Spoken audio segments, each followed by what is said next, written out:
Coming up on Primetime News, political tensions flare as President Park Geun-hye delivers another speech at the National Assembly and expresses determination in seeing changes to how history textbooks are made in Korea.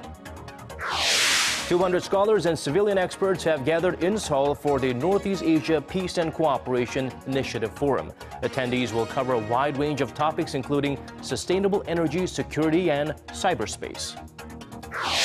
Korea's consumer sentiment is rising steadily, making a rebound from fallout caused by the MERS outbreak, but many continue to build up their savings even when interest rates are at an all-time low. Stay tuned for these stories and more.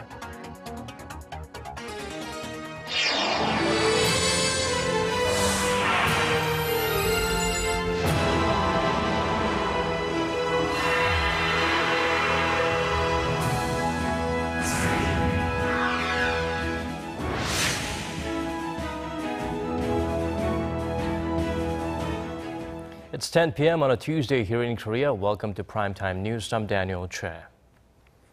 At the National Assembly, President Park Geun-hye delivered a lengthy speech on the government's budget plan and pending national issues. She also focused on the history textbook issue, which is arguably the biggest source of friction between rival parties. Hwang Sung-hee starts us off. President Park laid out the government's budget plan and policy goals for next year in her speech before the National Assembly on Tuesday. But she also had other objectives in mind, including urging lawmakers to swiftly pass a handful of key bills. 우리 경제의 활력을 불어넣고 청년들에게 일자리를 주기 위한 중요한 경제 활성화 법안들이 수년째 처리되지 못하고 아직까지 국회에 계류되어 있습니다. One is a bill aimed at improving the service industry, which has been held up at the National Assembly for 3 years. The president said a competitive service industry could create as many as 690,000 jobs. She also emphasized how costly a slow ratification of Korea's free trade agreements could be for exporters. 한중 FTA의 경우 비준이 늦어지면 하루 약 40억 원의 수출 기회를 잃어버리게 됩니다. She also used the speech to address the controversial issue of state history textbooks. The government wants a single state-authorized history textbook for secondary schools to eliminate what it characterizes as left-leaning content in existing books. President Park addressed the opposition party's concerns on the issue. 일부에서 역사 교과서 국정화로 역사 왜곡이나 미화가 있지 않을까 우려하고 있지만 그런 교과서가 나오는 것은 저부터 절대로 좌시하지 않을 것입니다. But whether the remarks were enough to win over opposition lawmakers on the controversial issue remains to be seen. Hwang Sang-hee, Arirang News. Contrasting as night and day were Korea's two main rival parties' reaction to the presidential address to the parliament. Park Ji-won brings us their differing views. The ruling Saenuri Party welcomed the speech, vowing to support the president's agenda, including her 4 major reforms. The Conservative Party also called on the opposition to stop campaigning against the administration's decision to publish a single government-authorized history textbook and urged them to work with the government to find a resolution. The main opposition party needs to put an end to all of the activities it is doing to raise eyebrows, such as inciting political strife and organizing protests. The parliament should support the president's efforts to govern with bipartisan cooperation for the public and the nation. The main opposition New Politics Alliance for Democracy slammed the president's address, saying her message had failed to provide any tangible hope or vision. The president failed to offer a clear vision on how to overcome the current difficulties with the economy. It is also very hard to say whether the president's policies could ever resolve such pressing issues as youth unemployment. Regarding the history textbook issue, the main opposition party said President Park is dividing the nation over the matter rather than normalizing history education. The Liberal Party stressed that the Park administration needs to halt its current efforts to control history textbook publication if the president really is aiming to unite the public on the matter. Park Ji-won, Arirang News. Top diplomatic envoys and scholars are in Seoul to discuss concrete measures for President Park Geun-hye's Northeast Asia initiative.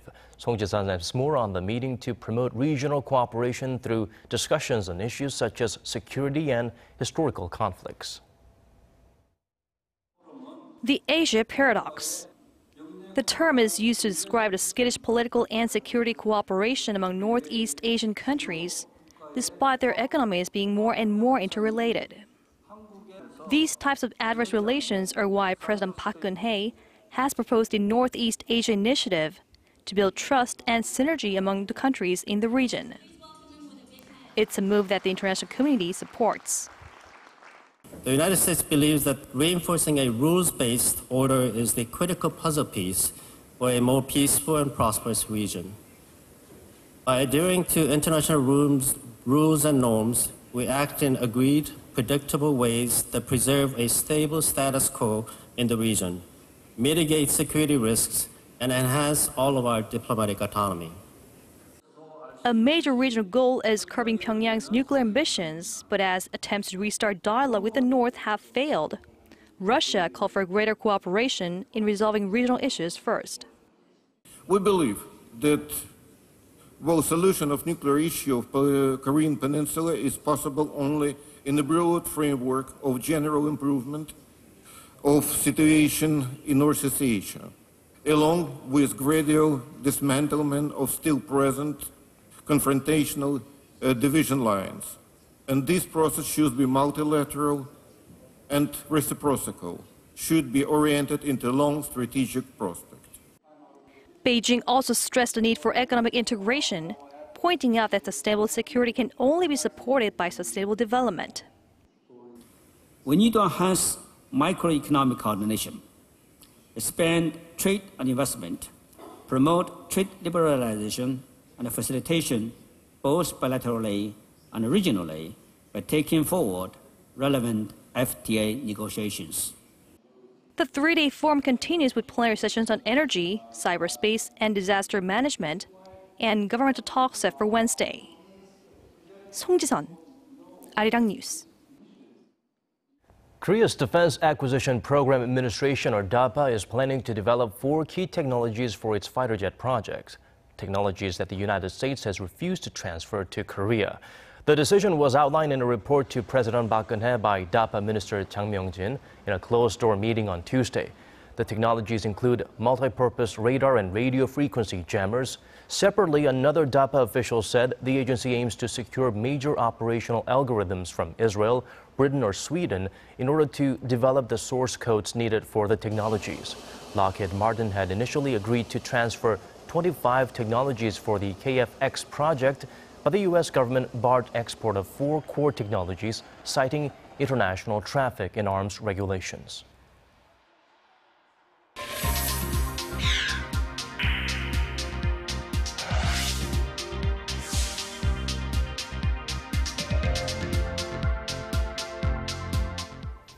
Consumer sentiment in Korea improved for the 4th straight month in October, rebounding from the economic fallout of the recent outbreak of the Middle East Respiratory Syndrome, or MERS. The Bank of Korea says its consumer sentiment index came to 105 this month, up 2 points from the previous month. A reading above 100 indicates optimists outnumber pessimists about economic conditions in the coming month. The index has been on a steady rise since it tumbled below the benchmark 100 in June, when fears about the MERS outbreak were at their peak. The latest figures show Koreans had a more positive outlook on income and spending, but they still have a gloomy view about the future of the local economy. It's Savings Day here in Korea, and as it turns out, more Korean households are saving instead of spending, despite interest rates that are at a record low. Shin Se-min outlines some of the reasons behind this trend. More and more Koreans are keeping their wallets closed and building up their savings instead. A recent report by the government and the Bank of Korea shows that the net savings rate for households was over 6% last year, an increase of 3 consecutive years. The net savings rate indicates the ratio of money households set aside from their disposable income. So why save up more cash, especially when the nation's key interest rate is at an all-time low? I'm not married yet, so I'm saving up a third of my salary for a wedding later on. I'm saving every penny so I can buy a house. The country's rapidly aging population and a tighter job market has also prompted many to start saving up. Even though consumer spending has picked up in the recent months, the looming uncertainties over the Korean economy are prompting Koreans to save for later. On top of that, Korea's gross national income fell 0.1% in the second quarter of this year compared to the same period last year, indicating people are spending less to save more. Some even see the trend as a failure of the government's efforts to spur domestic spending, including a $19.5 billion stimulus package and a decrease in the consumption tax, while the central bank kept its key rate unchanged for 4 straight months at a record low of 1.5%. But experts say that this greater savings trend does not pose massive problems, as only so much can be done to prop up growth through spending. They add that ultimately, exports need to expand to see significant growth in the Korean economy. Shin Se-min, Arirang News. The World Economic Forum Summit on the global agenda is well underway in Abu Dhabi. The key term this year, the Fourth Industrial Revolution. Our Kwon Jang-ho explains what it is all about. Who of you feels that in the next 10 years, until 2025, we will have the first 3D printed cars in circulation? That's Klaus Schwab, founder and chairman of the World Economic Forum, addressing the opening plenary of the forum's 8th summit on the global agenda. He's referring to the new technology age, dubbed the Fourth Industrial Revolution. The Fourth Industrial Revolution is the buzzword this year at the Summit on Global Agenda. It's new technologies and innovations that will change every aspect of our lives. But what is it exactly? This is really not a material revolution. It's the first time we're talking about an industrial revolution that's really more about data than a physical entity, where knowledge, literally data, is the new oil. The new technological innovation is unprecedented in speed. It's a combination of all previous innovations, and its growth rate is exponential, which is why it is all the more important to swiftly come up with the changes. Maybe there will be fundamental change in the definition of economy. Instead of using GDP, for example, we might use different index like happiness index, sustainability index, etc. The world's brightest minds here say that the important task now is to ensure that the fast pace of innovation is matched by agility in setting rules, norms and standards for this evolving new world. To quote Klaus Schwab, "In the future, it will not be the big fish that eats the small fish, it will be the fast fish that eats the slow fish." Kwon Jang-ho, Arirang News, Abu Dhabi. Moving on, the United Nations Sustainable Development Goals are set for the next 15 years. Development experts gathered in Seoul to discuss inclusive partnerships as an effective approach to achieving these goals. Our Oh Soo-young reports. Development officials and experts from around the world are in Seoul to discuss how to ensure economic growth and opportunities for all sectors of society. They are focused on mapping out the future of official development assistance, or ODA, which are annual contributions of grants, loans and other foreign aid from donor governments to developing countries. But here at the ODA International Conference, experts say government efforts alone aren't enough. Nearly every issue you need to bring in governments, business, civil society, and a huge number of other actors. The government cannot resolve the problems on their own. The two-day conference kicked off Tuesday with more than 600 participants discussing the main topic of an inclusive partnership in the post-2015 framework. It is a good opportunity for us and students and private sector together to examine what are our homeworks, what challenges we have. This concept of an inclusive partnership is in line with the United Nations Sustainable Development Goals for the next 15 years. It promotes meaningful participation and cooperation among relevant stakeholders, including private, public and civil sectors. Because it's the only way to achieve the much more ambitious set of global goals in dealing with a wider shared prosperity, so that we develop our countries in a way which is environmentally sustainable, which allows voices from all perspectives to be heard and listened to. With these discussions, the conference aims to help government leaders and international organisations come up with ways to put inclusive partnership initiatives into actual practice. Oh Soo-young, Arirang News.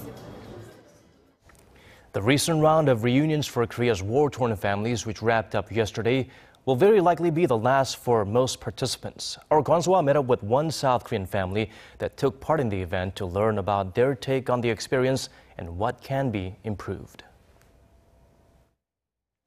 It's a rainy night. Kim Chang-geun and his two sons are back home after a visit with Kim's two younger brothers.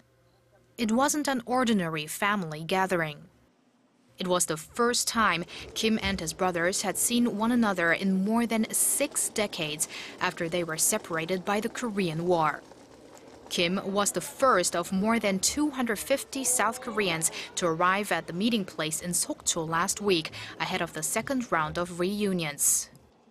The amount of time they had to catch up on things was only 3 days, or rather 12 hours, before having to say their goodbyes.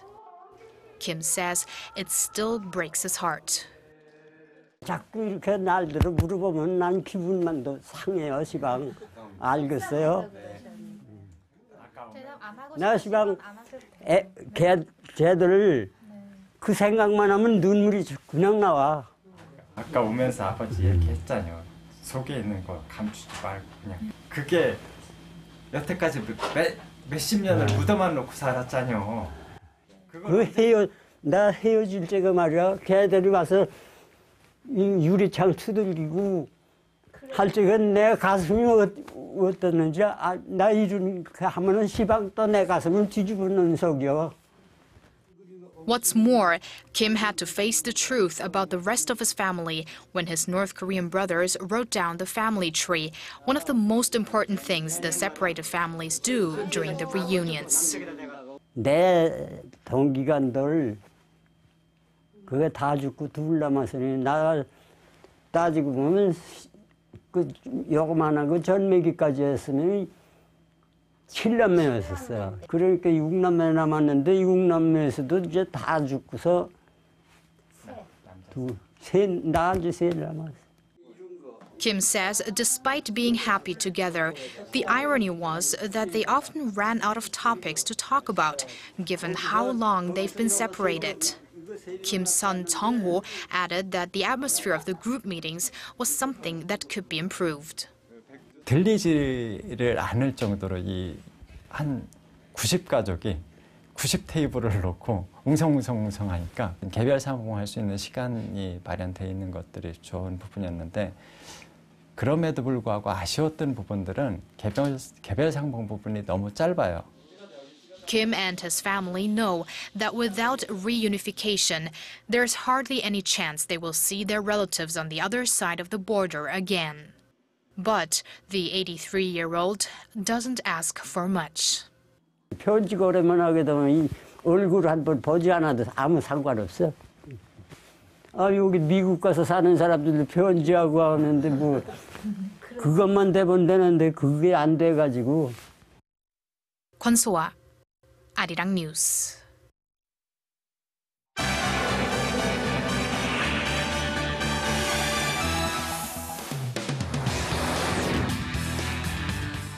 And now for international news headlines, we join Bruce Harrison at the News Center. Bruce, hundreds have been killed in the South Asia earthquake. Unfortunately, the death toll continues to spike there. But more importantly now, tell us about the relief efforts. Hello, Daniel. Pakistan took the brunt of the hit. 228 people there have been confirmed dead. And helping the injured and others is difficult because most of the damage is in mountainous areas. Pakistan has sent helicopters to check things out and run rescue operations, but it's too soon to tell how many have died, though it's reportedly over 300 now. Our Son Jung-in has more details about the quake and the aftermath. It was the strongest earthquake felt in South Asia in recent decades. Terrified adults and screaming school children poured into the streets when the earthquake struck on Monday afternoon local time. One Kabul resident whose house was severely damaged described the moment the quake struck. I was sitting at home when the earthquake happened and I came out of the home with children, but one of my grandsons started running. I asked him not to run, he continued, and then the wall collapsed on him and he was wounded. An Afghan TV presenter who was in the middle of reporting the news was forced to leave his desk as the earthquake shook the building. The magnitude 7.5 quake was centered in northeast Afghanistan near the border with Pakistan. Casualties are expected to rise in the coming days as rescuers, in some cases hampered by mudslides following recent heavy rains in the region, struggle to reach remote areas. Power and communications have gone out in many areas, preventing the authorities from getting a clear picture of the damage. A tragic incident occurred in the Afghan province of Takhar, where at least 12 schoolgirls were killed in rush to escape their collapsing building. Shock waves were felt as far away as northern India and Uzbekistan, but no deaths or damage have been reported there. South Korean embassies in Afghanistan and other affected countries said there were no reports of Korean casualties. Son Jung-in, Arirang News. The United States angered China today after a U.S. Navy warship sailed near disputed territory in the South China Sea. Beijing told Washington to think twice about making trouble. Our Connie Kim has the story. China says it warned the American destroyer as it entered the waters near the island's coast illegally and without its permission, and said it'll continue to monitor the waters and airspace and take any other necessary steps.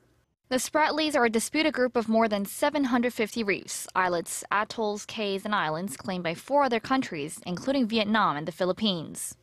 Although the statement from China's Foreign Ministry gave no details on precisely where the U.S. ship went, an unnamed U.S. defense official told Reuters on Tuesday the U.S.'s Lassen sailed within 12 nautical miles, or 20 kilometers, of China's man-made islands in the South China Sea. The Pentagon has thus far declined to comment, but had previously said that the patrols are within its rights of free navigation and are routine. 12 nautical miles around a territory is internationally recognized as sovereign waters, but the U.S. does not recognize the man-made islands as China's sovereign territory.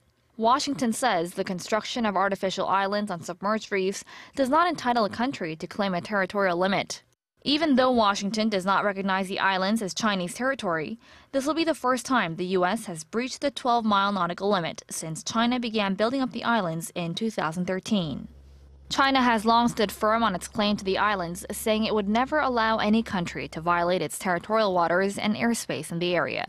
U.S. experts in China caution against further escalation as Washington could launch another patrol near the artificial islands in the coming weeks. Connie Kim, Arirang News.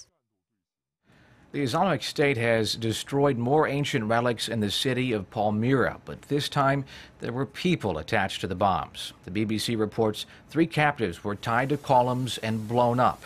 It's believed to be the first time IS has killed people this way.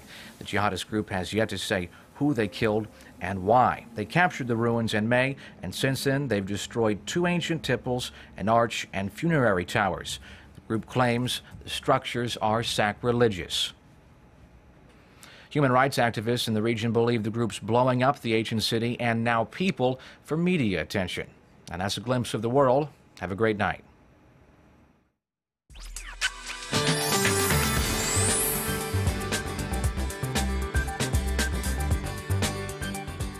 Morning rain certainly brought a chill to the peninsula while conditions brightened up by the afternoon. A strong breeze stuck around and highs only rose to mid-teens in most parts, including here in the capital. And tomorrow, the coldest morning of the season is forecast with a low dropping down to 6 degrees here in Seoul. In fact, across the country, it will be 5 to 11 degrees lower than today. But fortunately, we'll see sunny skies, but a light layer of yellow dust will blanket the western parts of the peninsula. I mean, it is rare to see yellow dust in October, the last being 10 years ago, but the air should clear out before noon. On that note, let's move on to tomorrow's temperature readings. So Seoul will kick off at 6 before getting up to 16, and Daegu and Gwangju will rise to 18, while Busan tops out at 17. And as for the other regions, Daejeon and Jeju Island will see a high of 17 and 18, while Dokdo rises to 14. We've enjoyed relatively warm weather up until now, but chillier conditions will last through the weekend. On Saturday, we'll get a preview of winter with a low dropping down to 3 here in Seoul. That's all for the weather. Good night.